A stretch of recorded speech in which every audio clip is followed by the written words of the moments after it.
بسم اللہ الرحمن الرحیم۔ نہج البلاغہ سے اقتباس، حصہ اول، خطبہ نمبر 141، ترجمہ مفتی جعفر حسین۔ طلب باران کے سلسلے میں، دیکھو یہ زمین جو تمہیں اٹھائے ہوئے ہے اور یہ آسمان جو تم پر سایہ گستر ہے، وہ دونوں تمہارے پروردگار کے زیر فرمان ہیں۔ یہ اپنی برکتوں سے اس لیے تمہیں مالا مال نہیں کرتے کہ ان کا دل تم پر کڑتا ہے یا تمہارا تقرب چاہتے ہیں یا کسی بھلائی کے تم سے امیدوار ہیں، بلکہ یہ تو تمہاری منفعت رسانی پر مامور ہیں جسے بجا لاتے ہیں، اور تمہاری مصلحتوں کی حدوں پر انہیں ٹھہرایا گیا ہے، چنانچہ یہ ٹھہرے ہوئے ہیں۔ البتہ اللہ سبحانہ بندوں کو ان کی بدعملیوں کے وقت پھلوں کے کم کرنے، برکتوں کے روک لینے اور انعامات کے خزانوں کو بند کر دینے سے آزماتا ہے، تاکہ توبہ کرنے والا توبہ کرے، انکار و سرکشی سے باز آنے والا باز آ جائے، نصیحت و عبرت حاصل کرنے والا نصیحت و بصیرت حاصل کرے، اور گناہوں سے رکنے والا رک جائے۔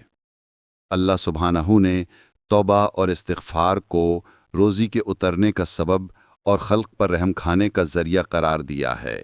چنانچہ اس کا ارشاد ہے کہ اپنے پروردگار سے توبہ اور استغفار کرو، بلا شبہ وہ بہت بخشنے والا ہے۔ وہی تم پر موسلادھار میںہ برساتا ہے اور مال و اولاد سے تمہیں سہارا دیتا ہے۔ خدا اس شخص پر رحم کرے جو توبہ کی طرف متوجہ ہو اور گناہوں سے ہاتھ اٹھا لے اور موت سے پہلے نیک اعمال کر لے۔ بارہ الہی، تیری رحمت کی خواہش کرتے ہوئے اور نعمتوں کی فراوانی چاہتے ہوئے اور تیرے عذاب اور غضب سے ڈرتے ہوئے ہم پردوں اور گھروں کے گوشوں سے تیری طرف نکل کھڑے ہوئے ہیں، اس وقت جب کہ چوپائے چیخ رہے ہیں اور بچے چلا رہے ہیں۔ خدایا، ہمیں بارش سے سیراب کر دے اور ہمیں مایوس نہ کر، اور خشک سالی سے ہمیں ہلاک نہ ہونے دے، اور ہم میں سے کچھ بے وقوفوں کے کرتوت پر ہمیں اپنی گرفت میں نہ لے۔ اے رحم کرنے والوں میں بہت رحم کرنے والے خداوندہ، جب ہمیں سخت تنگیوں نے مضطرب اور بے چین کر دیا، اور قحط سالیوں نے بے بس بنا ڈالا، اور شدید حاجت مندیوں نے لاچار بنا ڈالا، اور منہ زور فتنوں کا ہم پر تانتا بندھ گیا، تو ہم تیری طرف نکل پڑے ہیں، گلہ لے کر اس کا جو تجھ سے پوشیدہ نہیں۔ اے اللہ، ہم تجھ سے سوال کرتے ہیں کہ تو ہمیں محروم نہ پلٹا، اور نہ اس طرح کہ ہم اپنے نفسوں پر پیچ و تاب کھا رہے ہوں، اور ہمارے گناہوں کے بنا پر ہم سے عتابناک خطاب نہ کر، اور ہمارے کیے کے مطابق ہم سے سلوک نہ کر۔ خداوندہ، تو ہم پر باران اور برکت کا رزق اور رحمت کا دامن پھیلا دے، اور ایسی سیرابی سے ہمیں نہال کر دے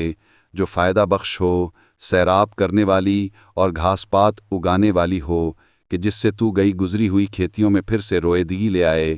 اور مردہ زمینوں میں حیات کی لہریں دوڑا دے۔ وہ ایسی سیرابی ہو کہ جس کی تر و تازگی سرتاسر فائدہ مند اور چنے ہوئے پھلوں کے انبار لیے ہو، جس سے تو ہموار زمینوں کو جھل تھل بنا دے اور ندی نالے بہا دے، اور درختوں کو برگوبار سے سرسبز کر دے اور نرخوں کو سستا کر دے۔ بلا شبہ تو جو چاہے اس پر قادر ہے۔